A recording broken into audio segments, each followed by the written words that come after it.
अब देखिए, ये भी कुछ पिछले थ्योरम की तरह ही है।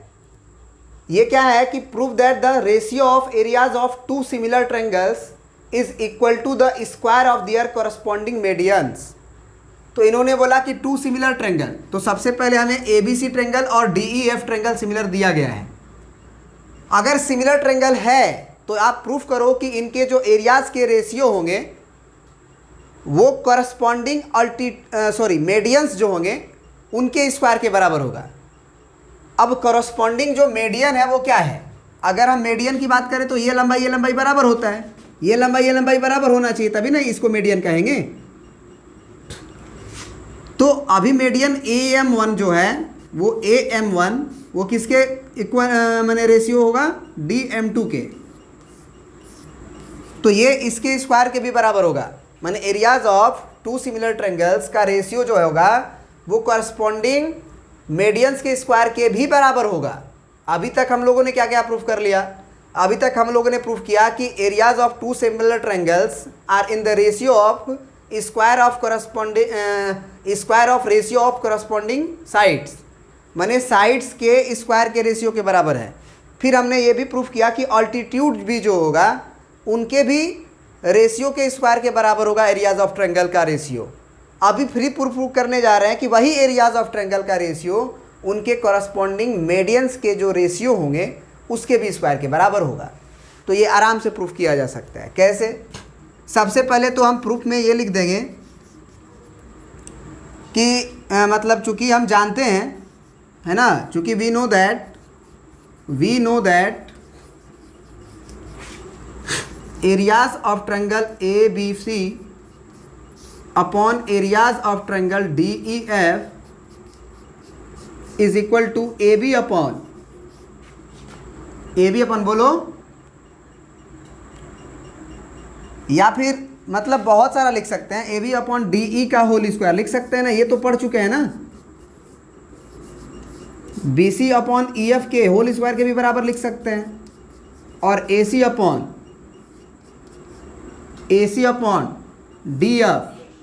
DF के भी होल स्क्वायर के बराबर लिख सकते हैं। ये तो हम जान चुके हैं क्योंकि कॉरस्पॉन्डिंग साइड्स के स्क्वायर के बराबर तो होता ही है। अभी लिखेंगे now here triangle ABM1 is also similar to triangle DEM2। अब कैसे? तो इसका कारण देना पड़ेगा आपको, बिना कारण दिए हुए आप नहीं लिख सकते हो। तो कारण में हम ये लिख देंगे कि एंगल B जो है वो हमारा एंगल E के बराबर है ना, बराबर। और क्या लिखेंगे जरा बताओ कारण में? और ये लिखेंगे कि चूंकि AB बाई DE जो है वो किसके बराबर है? BC अपॉन EF के, है ना, बराबर। AB अपॉन DE जो है वो BC अपॉन EF के बराबर है, क्योंकि पूरा ट्रायंगल जो बड़ा वाला है वो बड़ा वाला के क्या था? सिमिलर था। तो बात समझ रहे हो ना? तो वो तुम ब्रैकेट में लिख भी देना कि ये दोनों का कारण कि चूंकि triangle ABC is similar to triangle DEF, तो ये बात भी होगा और ये बात भी होगा। अब इस BC को हम क्या लिख देंगे जानते हो? BC को क्या लिख देंगे हम? BM1 का डबल, क्योंकि AM1 जो था वो मीडियन था BC का। तो मीडियन का ही मतलब होता है सामने वाले साइड को आधा करना। तो अगर BC हमको लिखना है तो BM1 का डबल लिख सकते हैं, 2BM1, और नीचे 2 टाइम्स ऑफ EM2। इससे फ़ायदा क्या होगा कि ये 2 कट जाएगा, और फाइनली आपने देख लिया है यहाँ पे कि AB का जो लंबाई है उसका रेशियो अगर DE के साथ ले रहे हैं तो वो BM1 बाई EM2 के बराबर आ रहा है। और चूंकि एक एंगल B जो है वो एक एंगल E के बराबर आ चुका है, तो अगर ये देखा जाए तो AB अपॉन DE और इधर BM1 अपॉन EM2 और साथ में बीच वाला एंगल बराबर हो रहा है। तो by side angle side similarity, ये वाला जो कहानी लिखे थे कि ये ट्रायंगल और ये ट्रायंगल सिमिलर होगा, ये सिमिलर हो गया। तो ये अच्छे से ब्रैकेट में ये दोनों कारण लिख देना यहाँ पे हम लिख देंगे कि अगर सिमिलर ट्रायंगल हो गया तो A B by D E का रेशियो AM1 अगर लोगे पहला तीसरा, तो इधर भी पहला तीसरा लेना होगा DM2 के बराबर। बात समझ में आया? तो अब जरा बताओ कि अगर AB का रेशियो DE के साथ अगर बराबर हो चुका है AM1 बाई DM2 के रेशियो के बराबर, तो इस इक्वेशन में AB बाई DE के जगह पे हम AM1 बाई DM2 नहीं लिख सकते हैं? तो इसको इक्वेशन 1 मान लो और लिख दो equation 1 imply areas of triangle ABC upon areas of triangle DEF is equal to AB by DE के जगह पे तुम लिख दो AM1 बाई